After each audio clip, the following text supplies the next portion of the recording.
Okay बेटा, हम लोग पहुंचे फाइनेंशियल स्टेटमेंट्स में विद एडजस्टमेंट्स। हमारा टॉपिक नंबर 2 आज आउटस्टैंडिंग या प्रीपेड या प्री रिसीव्ड है, ये हमारा टॉपिक है। इससे रिलेटेड एक या दो एडजस्टमेंट पक्का एग्जाम में पूछते ही हैं। मैंने थोड़ा बहुत लिख के रखा है, थोड़ा मैं अभी लिखूंगा लाइव। यहाँ पे पहला टॉपिक मैंने लिख के रखा है आउटस्टैंडिंग एक्सपेंस। अब समझने की बात है कि जो भी हमारे बिजनेस का आउटस्टैंडिंग एक्सपेंस होगा वो कंपल्सरीली पेएबल ही होगा।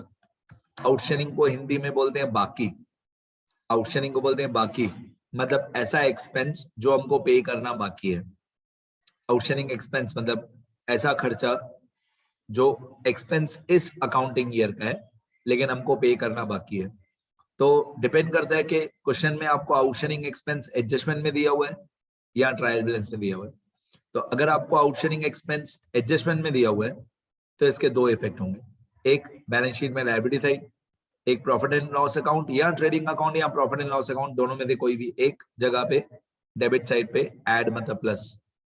तो अगर आउटस्टैंडिंग एक्सपेंस एडजस्टमेंट में दिया हुआ है तो दो इफेक्ट, एक बैलेंस शीट में लायबिलिटी साइड क्योंकि हमको एक्सपेंस पे करना बाकी है, दूसरा इफेक्ट या ट्रेडिंग या पीएनएल दोनों में से किसी एक जगह पे डेबिट साइड पे ऐड, क्योंकि एक्सपेंस कौन सा है वो डिपेंड करता है क्वेश्चन पे कि ट्रेडिंग का एक्सपेंस है कि पीएनएल का एक्सपेंस है। मान लो आउटस्टैंडिंग वेजेस है तो ट्रेडिंग में आएगा, आउटस्टैंडिंग सैलरी है तो पीएनएल में आएगा। तो डिपेंड करता है कि कौन सा एक्सपेंस दिया हुआ है। और यही अगर आउटस्टैंडिंग एक्सपेंस ट्रायल बैलेंस में दिया हुआ है तो उसका एक ही इफेक्ट होता है, बैलेंस शीट में लायबिलिटी साइड। ठीक है। अब सेकंड है आउटस्टैंडिंग इनकम। आउटस्टैंडिंग इनकम मतलब ऐसी इनकम जो हमको रिसीव करना बाकी है, तो इसको हम लोग बोलते हैं रिसीवेबल। ऐसी इनकम जो इनकम है करंट ईयर की लेकिन अभी हमको रिसीव करना बाकी है। ओके, आउटस्टैंडिंग इनकम मतलब ऐसी इनकम जो हमको मिलना बाकी है, it is still receivable by us. तो इसमें भी यही बात है कि अगर एडजस्टमेंट में दिया हुआ है आउटस्टैंडिंग इनकम तो उसके हम लोग दो इफेक्ट करेंगे, एक बैलेंस शीट में एसेट साइड क्योंकि इनकम हमको मिलना बाकी है, दूसरा effect profit and loss account में क्रेडिट साइड पे प्लस। अब आप बोलोगे सर एक्सपेंस में तो आपने यहाँ पे एक्सपेंस में तो आपने ट्रेडिंग और पीएनएल दोनों लिखा था, इनकम में आपने सिर्फ पीएनएल लिखा है, क्योंकि इनकम सारी के सारे पीएनएल में ही आती है। इनकम कभी भी ट्रेडिंग में नहीं आती है, इनकम सब पीएनएल में ही आती है। तो आउटस्टैंडिंग इनकम एक इफेक्ट बैलेंस शीट में एसेट क्योंकि पैसा मिलना बाकी है, एक इफेक्ट पीएनएल में क्रेडिट साइड पे प्लस। ठीक है।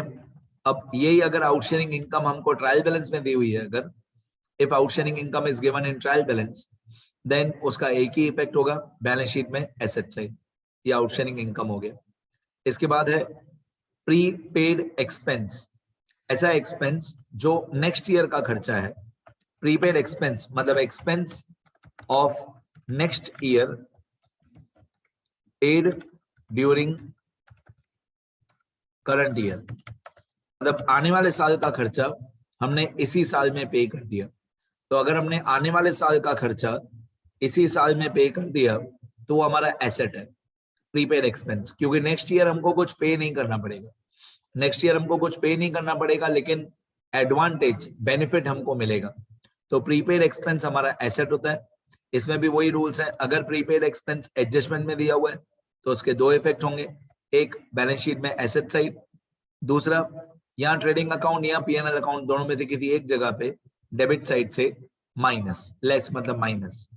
तो प्रीपेड एक्सपेंस एक हमारा एसेट हुआ, दूसरा ट्रेडिंग या पीएनएल में डेबिट में दे माइनस। ठीक है। अब अगर प्रीपेड एक्सपेंस आपको ट्रायल बैलेंस में दिया हुआ हो तो उसका एक ही इफेक्ट होगा बैलेंस शीट में एसेट साइड। यहां तक मेरा लिखा हुआ है, इसके आगे मैं अभी लिखूंगा, सुनते रहना। फोर्थ पॉइंट में लिखूंगा प्री रिसीव्ड इनकम। मैं यहां पे लिखूंगा fourth point pre received income number 4, ये हो जाएगा प्री रिसीव्ड इनकम। अब प्री रिसीव्ड इनकम का मतलब क्या? प्री रिसीव्ड इनकम का मतलब है कि आने वाले साल की income, income of next year, income of next year received during current year. तो आने वाले साल की कोई इनकम है जो हमको इसी साल में मिल गई, तो पहली बात तो प्री रिसीव्ड इनकम हमारी लायबिलिटी होती है, क्योंकि नेक्स्ट ईयर हमको काम करना पड़ेगा, जो काम करना पड़ेगा वो काम हमारे लिए लायबिलिटी है। कोई पैसे हमारे लायबिलिटी नहीं है, लेकिन प्री रिसीव्ड इनकम में क्या होता है, पैसे हमको मिल गए, उसका काम हमको नेक्स्ट ईयर करना है, तो जो काम करना है नेक्स्ट ईयर वो हमारी लायबिलिटी है। तो if pre received income is given in adjustments, if pre-received income is given in adjustments, then it will have two effects. पहला effect balance sheet में, liability side, balance sheet में liability side. दूसरा effect profit and loss account में, credit side पे minus, profit and loss account में credit side पे minus. ठीक है। और अगर pre received income trial balance में दिया हुआ है, if pre received income is given in trial balance, then it will have only one effect, that is balance sheet, liability side. अगर कोई pre received income trial balance में दिया हुआ है तो उसका एक ही इफेक्ट, बैलेंस शीट में, लायबिलिटी साइड। ठीक है। अब मैं इससे रिलेटेड बहुत सारे रूल्स और भी बताते जाऊंगा, सुनना ध्यान से। एक तो इनके सारे अलग अलग सिनोनिम्स, जैसे आउटस्टैंडिंग, आउटस्टैंडिंग को हम लोग कैसे लिखते हैं, हमेशा O/S, इससे फुल मार्क्स मिलते हैं। आउटस्टैंडिंग की पूरी स्पेलिंग नहीं लिखते हैं, सिर्फ O/S लिखते हैं। तो outstanding, arrears due, outstanding, arrears due, accrued, ये सब एक ही बात है। येट टू बी रिसीव्ड और येट टू बी पेड, ये सब एक ही बात है। एक और नाम बताऊं इसका, स्टिल टू बी रिसीव्ड और स्टिल टू बी पेड, ये सब आउटस्टैंडिंग के अलग अलग नाम है। Outstanding, arrears due, accrued, yet to be received, yet to be paid, still to be received, still to be paid.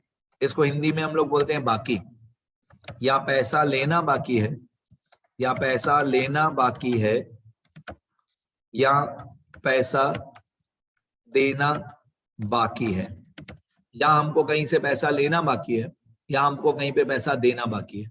इन सबको शॉर्टकट में आउटस्टैंडिंग बोलते हैं। और आउटस्टैंडिंग हमेशा प्लस होता है, आउटस्टैंडिंग हमेशा प्लस होता है, ऐड होता है। कोई भी आउटस्टैंडिंग एक्सपेंस हो, कोई भी आउटस्टैंडिंग इनकम हो, आउटस्टैंडिंग हमेशा प्लस होता है। ठीक है। तो मैंने आउटस्टैंडिंग के सारे अलग अलग नाम बता दिए, आउटस्टैंडिंग हमेशा प्लस होता है ये बता दिया। ठीक है। सारे रूल्स याद करते जाओ। इसके बाद हम लोग आ जाते हैं प्रीपेड या प्री रिसीव्ड पे। प्रीपेड और प्री रिसीव्ड के अलग अलग नाम। प्रीपेड, प्रीपेड को हम लोग पेड इन एडवांस भी बोलते हैं, मतलब आने वाले साल का एक्सपेंस इसी साल में पे कर दिया। तो expense of next year paid during current year, expense of next year paid during current year। जैसे मैंने ऊपर आपको बताया कि आउटस्टैंडिंग हमेशा प्लस होता है, जैसे ऊपर मैंने आपको बताया आउटस्टैंडिंग हमेशा प्लस होता है, उसी तरीके से मैं आपको बताऊंगा कि प्रीपेड या प्री रिसीव्ड हमेशा माइनस होता है। प्रीपेड हमेशा माइनस मतलब लेस होता है, आउटस्टैंडिंग हमेशा प्लस होता है, प्रीपेड हमेशा माइनस होता है। तो प्रीपेड के अलग अलग नाम, prepaid, paid in advance, expense of next year, paid during current year, या कभी कभी ऐसे भी लिखा हुआ होता है transfer this expense to next year, कभी कभी ऐसे भी लिखा होता है transfer this expense to next year. ये प्रीपेड के अलग अलग नाम हो गए। इसी तरीके से होगा प्री रिसीव्ड। प्री रिसीव्ड को हम लोग बोल सकते हैं रिसीव्ड इन एडवांस, मतलब आने वाले साल की कोई इनकम हमको इसी साल में मिल गई, तो income of next year, income of next year received during current year, income of next year received during current year. यहां से लिखा हुआ होगा transfer this income to next year. ठीक है। अब प्री रिसीव्ड भी हमेशा माइनस होता है, प्री रिसीव्ड हमेशा लेस मतलब माइनस होता है। तो सिंपल भाषा में ऐसे याद करेंगे, आउटस्टैंडिंग हमेशा प्लस होता है, प्रीपेड या प्री रिसीव्ड हमेशा माइनस होता है। ये चीज 100 बार अपने मन में बोलते रहना। आउटस्टैंडिंग हमेशा प्लस होता है, प्रीपेड या प्री रिसीव्ड हमेशा माइनस होता है। तो मैंने आउटस्टैंडिंग के सारे अलग अलग नाम बता दिए, या आउटस्टैंडिंग के सारे अलग अलग नाम। प्रीपेड का एक ही नाम होता है, पेड इन एडवांस, या प्री रिसीव्ड का भी एक ही नाम होता है, रिसीव्ड इन एडवांस। ठीक है, तो इतना अच्छी तरह से लिखो। और भी मैं प्रीपेड और आउटस्टैंडिंग के एग्जांपल्स भी बताऊंगा, पर फिलहाल इतना लिखो। एक बार मैं स्क्रॉल कर देता हूं जो इस लेक्चर में समझाया मैंने।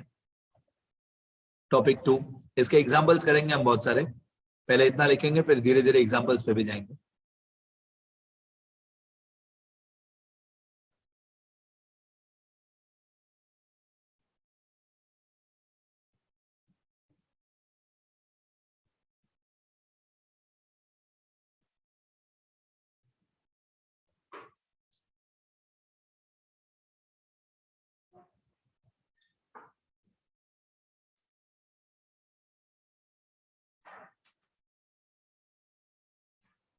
इतना लिखो सब लोग।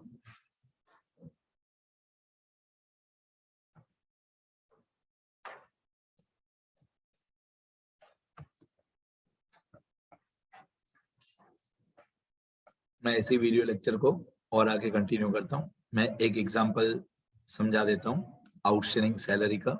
इतना लिख लेना पहले, जितना मैंने पहले स्क्रॉल किया। अब एक एग्जांपल, ये एग्जांपल है, क्वेश्चन है। क्वेश्चन में आप लोगों को ट्रायल बैलेंस दिया होगा। ट्रायल बैलेंस ऑफ, यहाँ पे ओनर का नाम होगा या बिजनेस का नाम होगा। एज ऑन, यहाँ पे अकाउंटिंग ईयर की डेट होगी। अब सैलरी मान लो आपको क्वेश्चन में दिया हुआ है, क्वेश्चन में ट्रायल बैलेंस में सैलरी दिया हुआ है डेबिट साइड पे 22,000, और एडजस्टमेंट में आपको दिया हुआ है आउटस्टैंडिंग सैलरी इज ₹2,000। ऐसा आपको क्वेश्चन दिया हुआ होगा। सैलरी 22,000 है और आउटस्टैंडिंग सैलरी 2,000 है। अब ये जो 22,000 ट्रायल बैलेंस में दिया हुआ है, इसका एक इफेक्ट होता है सेम साइड। मतलब क्वेश्चन में दिया हुआ है डेबिट, तो हम आंसर में भी करेंगे डेबिट। तो ये 22,000 सैलरी है, इसका पहले एक इफेक्ट हम लोग करेंगे प्रॉफिट एंड लॉस अकाउंट में डेबिट साइड।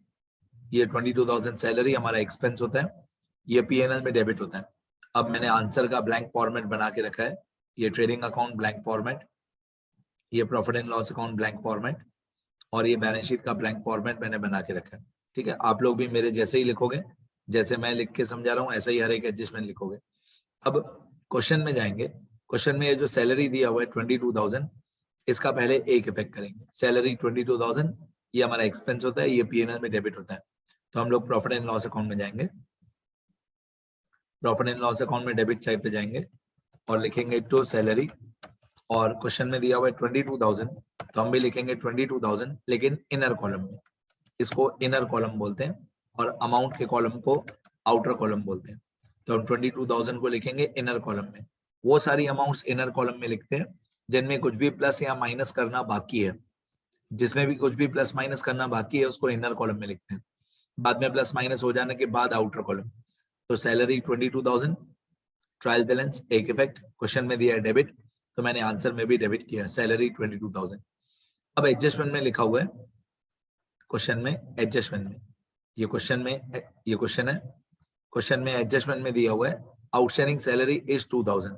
ये जो आउटस्टैंडिंग सैलरी है 2,000, इसके दो इफेक्ट होते हैं। एडजस्टमेंट के दो इफेक्ट होते हैं, एक डेबिट एक क्रेडिट। एडजस्टमेंट के दो इफेक्ट होते हैं, एक डेबिट एक क्रेडिट। तो ये जो 2,000 आउटस्टैंडिंग सैलरी है, इसका एक इफेक्ट होगा प्रॉफिट एंड लॉस अकाउंट में सैलरी में प्लस। जैसे मैंने अभी अभी आपको बताया आउटस्टैंडिंग हमेशा प्लस होता है, प्लस में प्लस साइन लगानी नहीं है, ऐड लिखना है। कभी भी आपको प्लस और माइनस साइन नहीं लगानी है, प्लस की जगह पे हमेशा ऐड लिखना है और माइनस की जगह पे हमेशा लेस लिखना है, यही सही तरीका है। तो आउटस्टैंडिंग सैलरी हम लोग प्लस कर देंगे, आउटस्टैंडिंग हमेशा प्लस होता है। 2,000 आउटस्टैंडिंग सैलरी हमने प्लस कर दिया, तो आउटर कॉलम में हो जाएगा 24,000। बट मैं आउटर कॉलम जानबूझ के अभी नहीं लिख रहा हूँ, पहले 2,000 के मैं आपको दो इफेक्ट बता देता हूँ। आउटस्टैंडिंग सैलरी एक हो जाएगा प्रॉफिट एंड लॉस अकाउंट में डेबिट साइड पे प्लस, आउटस्टैंडिंग हमेशा प्लस होता है।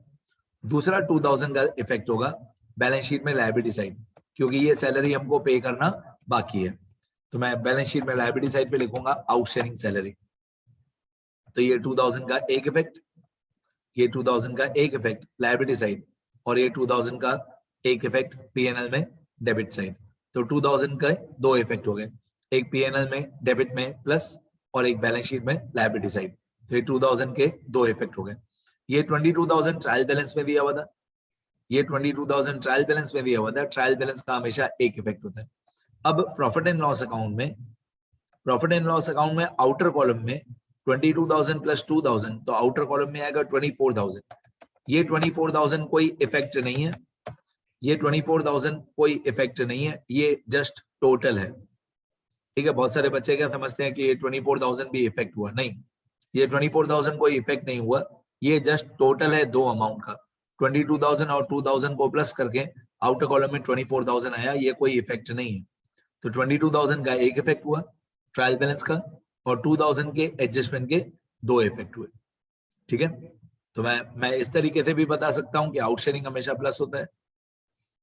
ठीक है, इस तरीके से भी बता सकते हैं आउटशेयरिंग हमेशा प्लस होता है, और आउटशेयरिंग सैलरी हमको पे करना बाकी है, इसलिए हमारी लायबिलिटी है। और अगर आपको इस तरीके से समझना है डेबिट क्रेडिट से दूसरा तरीका, तो आप डेबिट क्रेडिट से भी कर सकते हो कि ये 2,000 जो पीएनएल में डेबिट साइड पे ऐड हुआ, ये 2,000 एक्चुअली डेबिट हुआ। डेबिट में प्लस मतलब डेबिट ही होता है, डेबिट में प्लस मतलब डेबिट ही होता है। तो ये 2,000 हुआ डेबिट, और यही 2,000 बैलेंस शीट में हमने लिखा लायबिलिटी साइड। अब बैलेंस शीट में लायबिलिटी साइड जो होता है वो होता है क्रेडिट। बैलेंस शीट में लायबिलिटी साइड मतलब क्रेडिट साइड।